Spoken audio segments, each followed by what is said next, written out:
formal, jadi santai aja.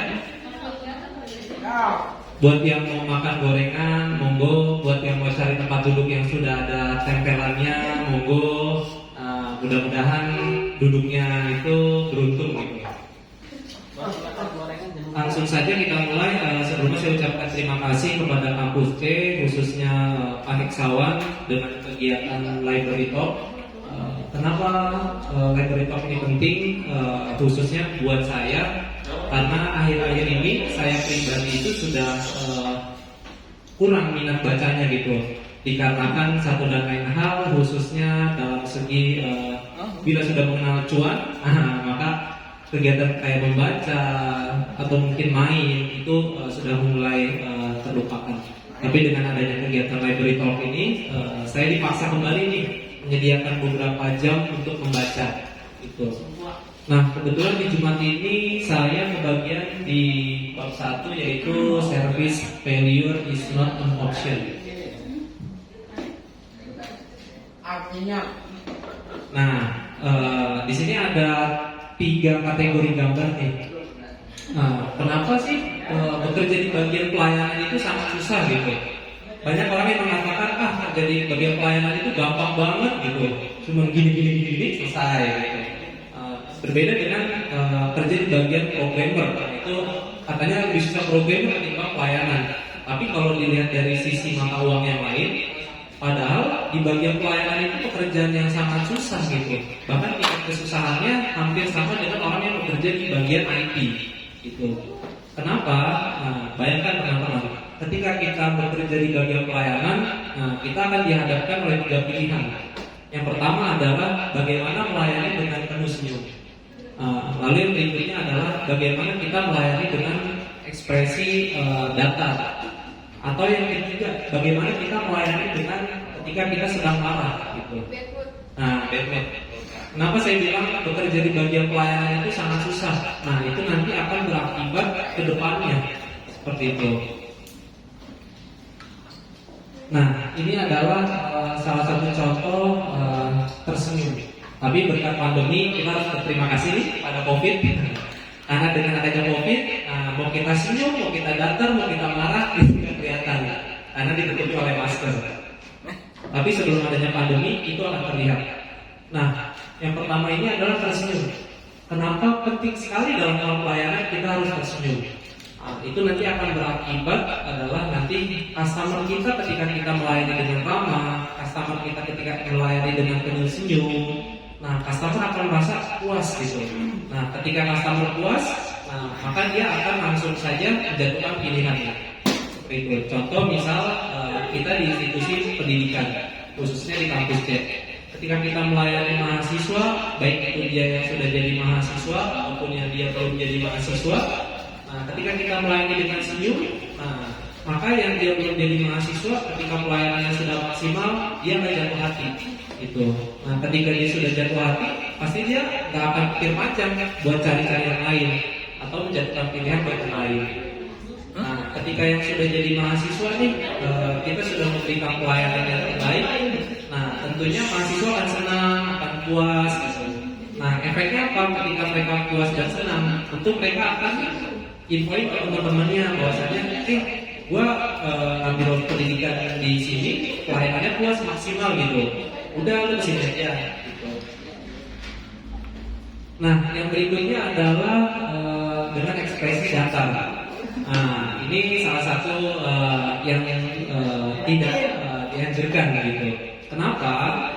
Dikarenakan ketika kita melayani dengan ekspresi datar, nah itu nanti berakibat dari si customer-nya itu akan merasa, ngapain gua jadi layanannya gak maksimal gitu. Mending gua ke tempat lain yang pelayanannya lebih maksimal seperti itu. Walaupun sebenarnya di ekspresi datar ini masih ada kesempatan si customer akan datang ke tempat kita, tapi tidak dianjurkan kita memberikan pelayanan seperti ini. Nah, yang berikutnya adalah ekspresi marah. Nah, ini lebih sangat tidak dianjurkan lagi ketika kita memberikan pelayanan dengan ekspresi seperti ini. Kenapa? Ingat, konsep customer itu adalah raja, gitu. mau bidang perusahaannya apapun, mau dia bergerak di jasa apapun, tapi ingat customer adalah raja. Gitu. Kita butuh dia sebenarnya nggak butuh amat sama kita. Kayak gitu. Jadi sangat dianjurkan atau sangat tidak dianjurkan kita berekspresi seperti ini. Nanti akan berakibat sebenarnya bukan kepada kitanya, tapi kepada si perusahaannya itu. Gitu. Nah, ini mungkin sebagian teman-teman sudah mengenal. Anda puas, kami lemas dan senang. Nah, berikan pelayanan kita dengan terbaik, maka hatinya akan tersentuh. Ketika hatinya sudah tersentuh, nah itu dia akan enak ke depannya seperti apa. Nah, jadi service failure is not an option ini adalah memberikan pelayanan yang tidak bisa kita pilih-pilih. Gitu. Jadi ketika kita memberikan pelayanan, apapun kondisi kita nih, mau kitanya lagi bad mood, mau kitanya lagi sedih, atau mau kitanya yang lagi dan lain sebagainya, kita harus tetap tersenyum, ramah dan lain sebagainya. Oke, sudah selesai. Dari saya simple, sekian.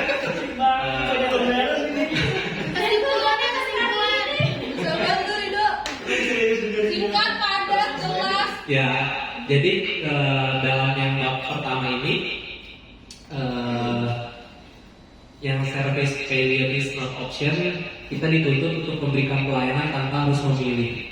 Itu sebagai bekerja di bagian pelayanan, tentu kan banyak kekurangan di sana sini yang kita terima di perusahaan. Tapi bagaimana kita harus mengedepankan yang terbaik untuk customer kita. Seperti itu. Nah, sebagai gambaran, di sini saya ingin sharing nih ke teman-teman. Mungkin teman-teman bisa ambil sisi positifnya.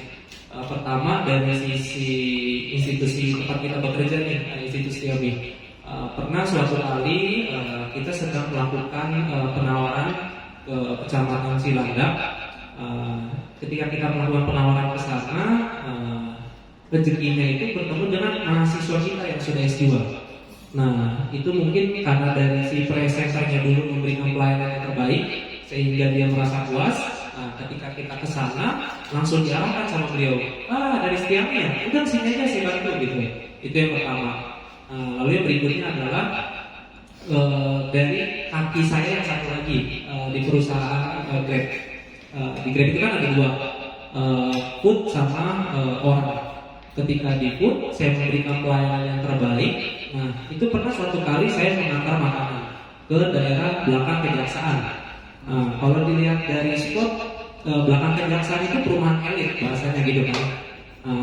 Rata-rata kalau perumahan elit itu jarang sekali ada yang memberikan bahasanya tip dan sebagainya ke driver. Tapi ketika yang memberikan pelayanan yang terbaik, pernah suatu kali saya mengantarkan makanan.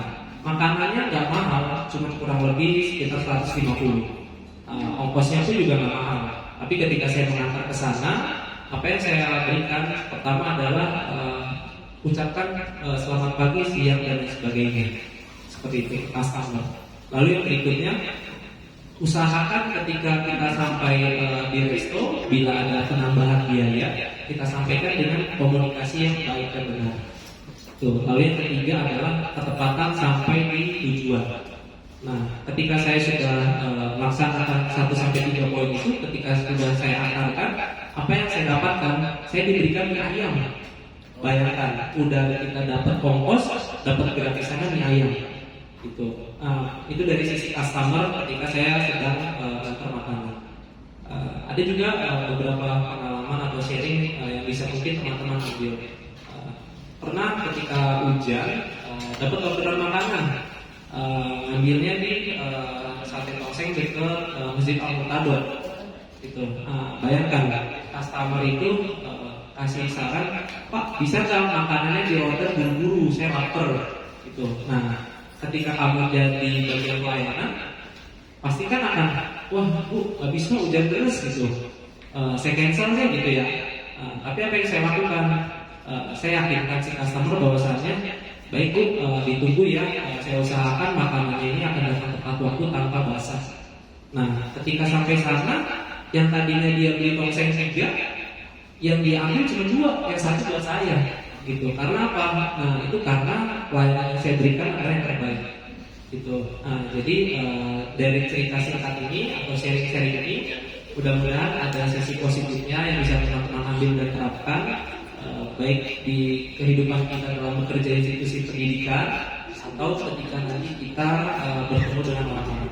Itu saja yang bisa saya sampaikan. Mungkin ada teman-teman yang mau sharing sebelum kita ada sesi door prize.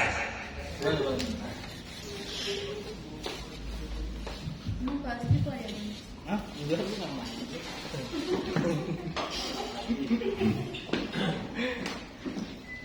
Ya, assalamualaikum warahmatullahi wabarakatuh. Waalaikumsalam warahmatullahi wabarakatuh. Ya, sebelumnya terima kasih kepada Pak Eksan. Ini bicara mengenai masalah pelayanan ya, apalagi mengenai service excellence ya. Ini terkadang kita berbenturan dengan prosedur dan bahkan service excellence dan prosedur itu terkadang menjadi saling bertolak belakang ya. Nah, apalagi di tempat atau di negara mungkin yang masih berkembang itu yang namanya pelayanan itu terkadang habis-habisan gitu ya, sampai-sampai tanpa prosedural yang jelas ya. Contohnya saja mungkin ya yang sering yang sering saya amati dan sering saya lihat perbedaannya ya, mengenai pelayanan ini adalah angkutan umum. Kalau kita amati ya, pelayanan angkutan umum sebenarnya ya di Indonesia itu luar biasa excellence-nya. Ya, kenapa? Karena dia ingin semua penumpangnya itu puas, gitu kan? Sampai-sampai service excellence itu jadi nggak jelas. Kenapa justru sekarang malah kebalikannya, dia ingin memberikan sesuatu yang pelayanan yang sangat memuaskan bagi penumpangnya, tapi justru yang terjadi sebaliknya, malah jadinya sepi angkutan umum. Kenapa? Karena orang malas naik angkutan umum.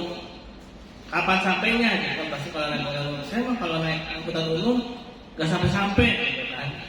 Nah, akhirnya ya karena adanya service excellence yang nggak jelas itu kan, tanpa adanya prosedural ya, itu menjadikan seorang itu malah jadi sebaliknya, gitu kan? Nah, males gitu kan. Baru semeter udah ada yang stopin, gitu kan. Mungkin kalau kita bedakan dengan angkutan umum di negara-negara maju seperti waktu itu kita pernah ke Singapura ya, itu kan luar biasa. Dia akan berhenti kalau bukan di halte-nya. Karena prosedurnya memang begitu, nggak ada istilahnya kalau bahasa itu HAM, hak asasi manusia gitu, atau bahasa itu service excellence gitu. Nah, itulah yang namanya service excellence gitu. Service excellence itu jadi ada proseduralnya. Kalau misalkan memang itu proseduralnya itu dia berhenti di situ, nggak ada namanya itu penumpang. Pak, gimana sih kok nggak melayani? Kan maunya turunnya di sana, kok dapat turunnya di sini, gitu kan? Nah, itulah ya. Terkadang saya mengamati kalau di negara-negara berkembang atau di tempat-tempat yang istilahnya masih belum maju gitu ya, itu sangat mengedepankan banget tuh service excellence, sampai nggak jelas service excellence-nya. Yang terjadi malah sebaliknya, malah jadi sepi gitu kan. Ngapain istilahnya kayak angkutan umum tadi, gue kapan sampainya angkutan umum gitu kan, mendingan gue naik ojek atau naik apa gitu kan, yang istilahnya itu udah ada pastian sampai ke tujuan itu jelas gitu. Ya mungkin itu sih sharing dari saya. Mungkin kalau Mas Ridho ingin memberikan komentar silakan, atau yang lain.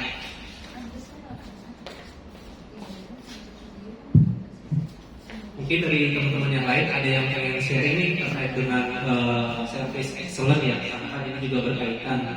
Mungkin biar ada manfaatnya nih buat yang lain bisa tahu nih kalau kita kesini kok positif nih bisa diterapkan gitu. Ada lagi teman-teman yang ingin sharing-sharing? Apa yo?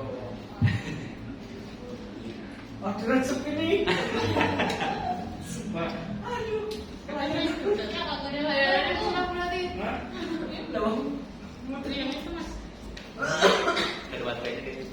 Yang satu. Lebar lagi gua. Kok nggak dihadapin sana apa kameranya? Pasti juga ngadepin ke gue ya. Ya Allah. Lupa. Mana sih ini? Kan ya? Terus kenapa di situ ya? Baik, terima kasih Mas Ridho. Ada kaget. mengenai service excellence ya. Mungkin Mas Ridho juga bisa melihat service excellence yang ada di kampus Institut Seni kampus ini seperti apa. Nanti apa yang Mas Ridho tahu ilmunya bisa diaplikasikan ke teman-teman mengenai service excellence ini.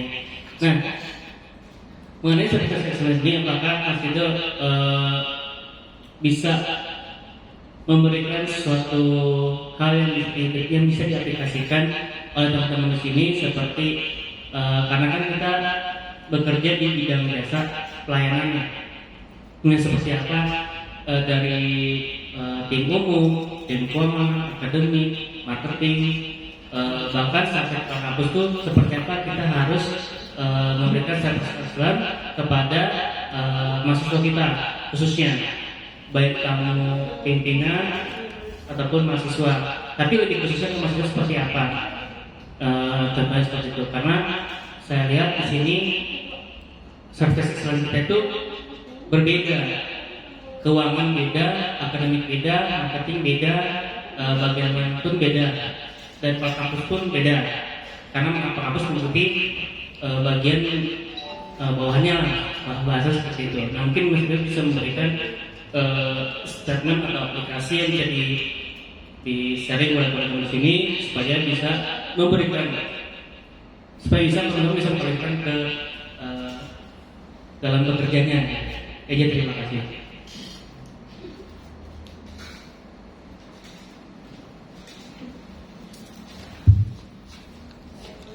Ya, terima kasih kepada Mas Agung atas pertanyaannya terkait dengan yang ditanyakan oleh Mas Agung. Ini menurut pendapat saya ya. Jadi kalau misalnya teman-teman setuju ya alhamdulillah, nggak setuju juga nggak apa-apa. Yang penting jangan hati-hati. Terkait dengan service excellence khususnya di kampus C, karena kebetulan kita sudah pernah belajar dulu lagi, kalau saya tidak salah periodenya Pak Robi dengan Pak Prof Jaka ya, terkait dengan Pasang. Pak Jaka apa Pasang? Pasang yang ada. Oh Pasang ya. Oh iya. Pas periodenya Pasang kita sudah pernah belajar service excellence waktu itu dengan salah satu orang yang sah terkait dengan bagaimana caranya menyiapkan minuman dan lain sebagainya.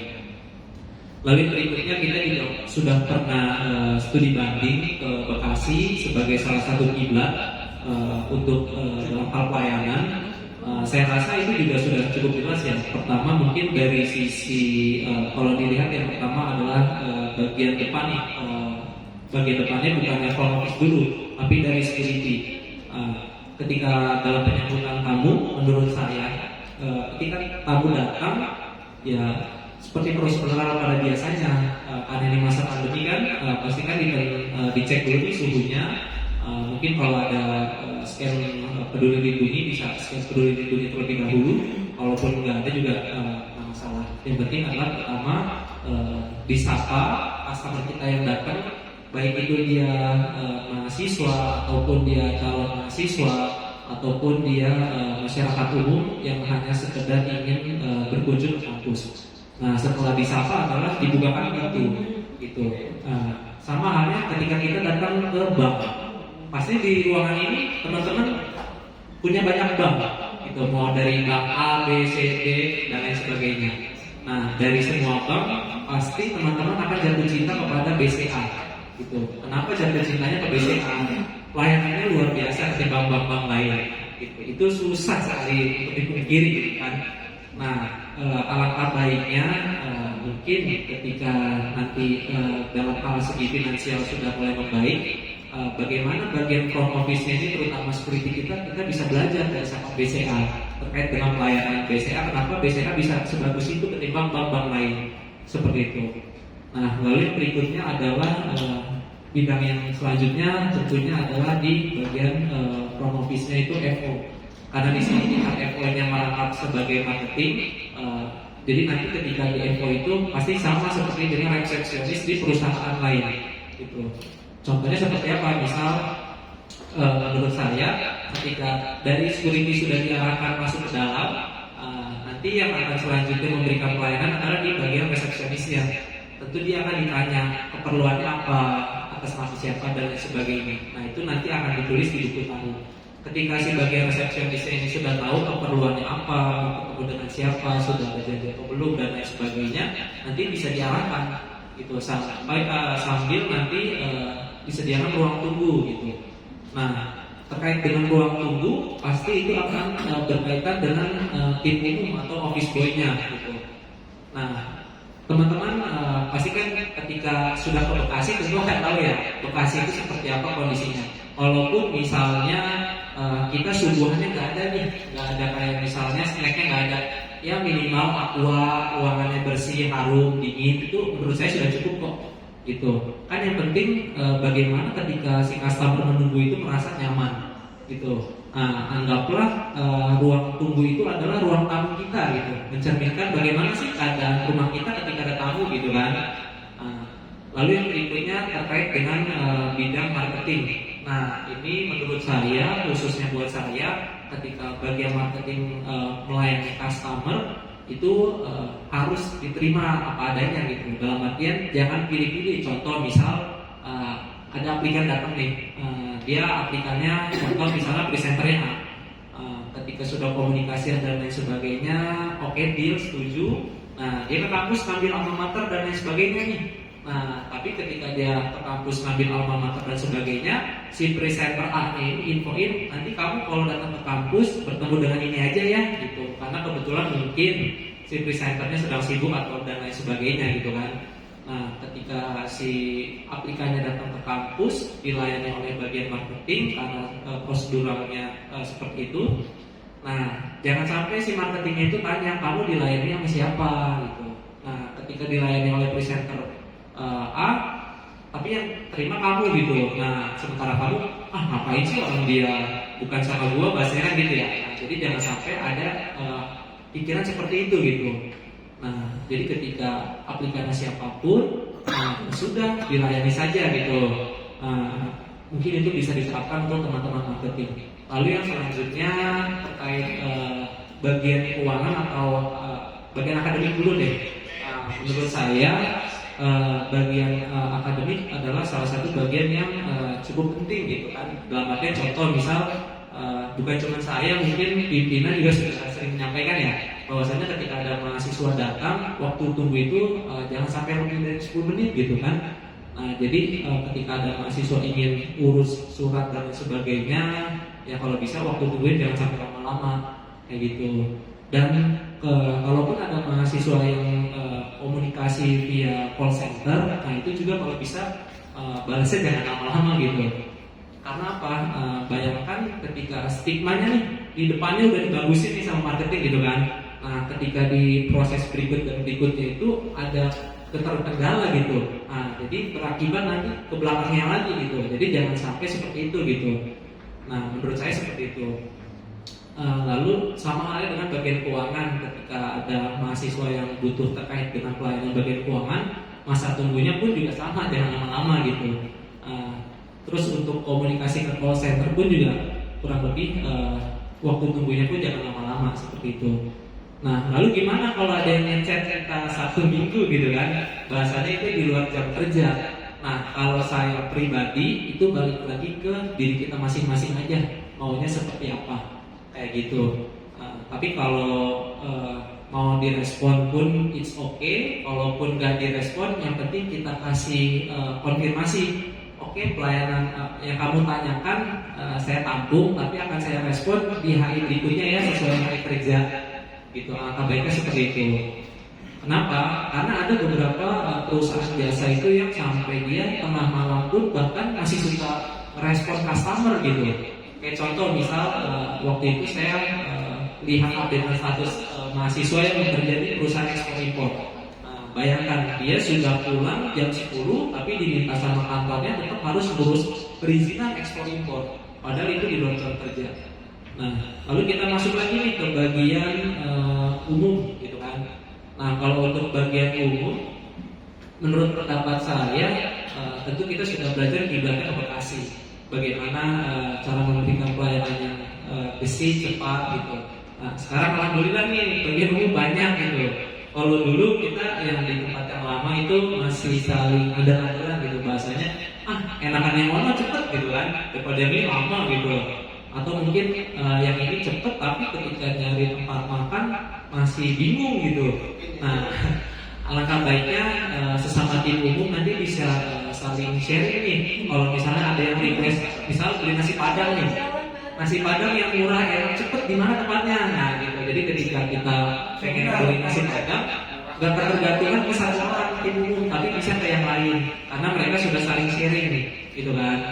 Nah, lalu yang berikutnya terkait dengan pelayanan, itu pun juga sama. Ketika terkait dengan pelayanan, ketika si teman-teman karyawan nih pengen ngadain acara atau dan lain sebagainya, kalaupun misalnya perlengkapannya itu belum ready, kayak misalnya nih snacknya belum ada nih karena mungkin terkait dengan anggaran gitu, ya kita sediakan misalnya air, nah itu nggak apa-apa. Yang penting balik lagi ruangan bersih, nyaman, dingin, kondusif. Nah, menurut saya itu juga sudah cukup kok menunjang yang terkait dengan pelayanan kayak gitu.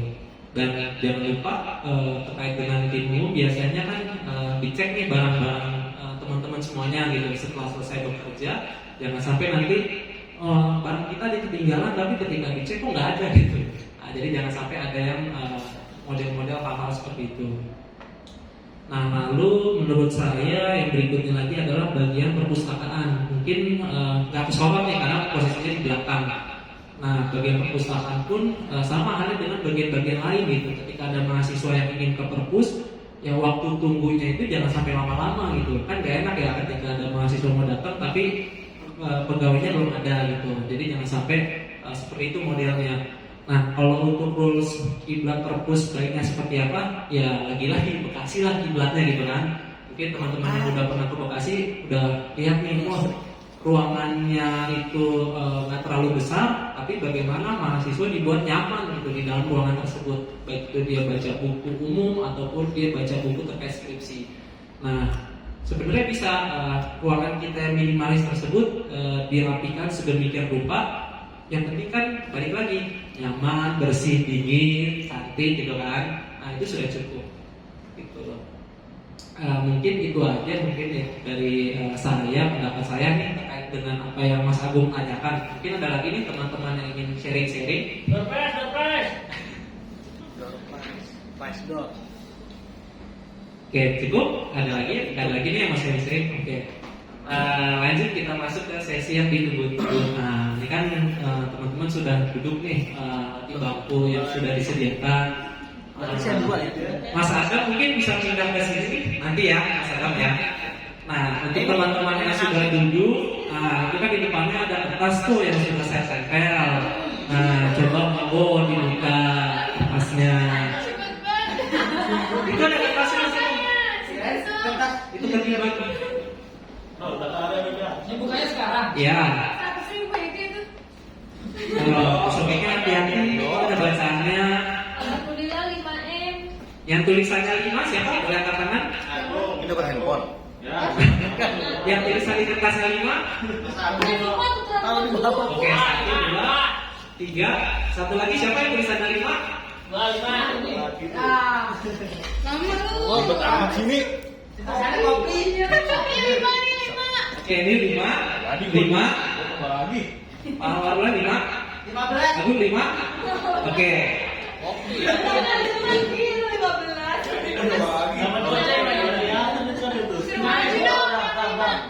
Dapat. Oke, 5 boleh maju ke depan. Dapat saham. Dapat saham. Bisa banget. Dapat saham.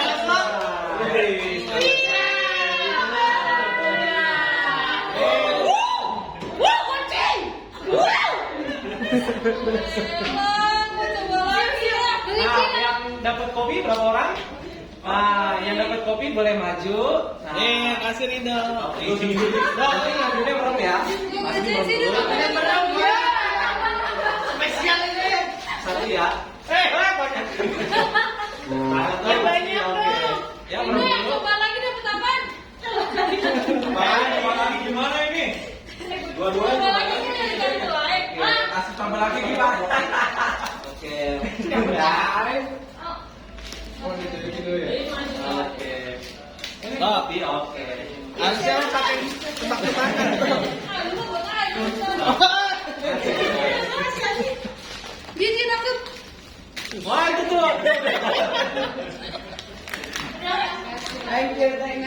Kepala belum dipanggil. Coba lagi. Gue belum dipanggil. Oke, teman-teman, buat yang dapat door prize-nya saya ucapkan selamat. Buat yang belum, coba lagi ini di lain dari yang berikutnya. Barangkali yang berikutnya akan ada door prize lagi. Mungkin itu saja yang dapat saya sampaikan. Kurang lebihnya saya mohon maaf. Baik itu door prize-nya mungkin yang nggak saya dapat, tapi yang penting kita senang gitu. Dari saya itu saja. Silakan menikmati suguhannya. Sekian. Wassalamualaikum warahmatullahi wabarakatuh. Waalaikumsalam warahmatullahi wabarakatuh. Dok, dari rumah apa dari pantry? Aduh.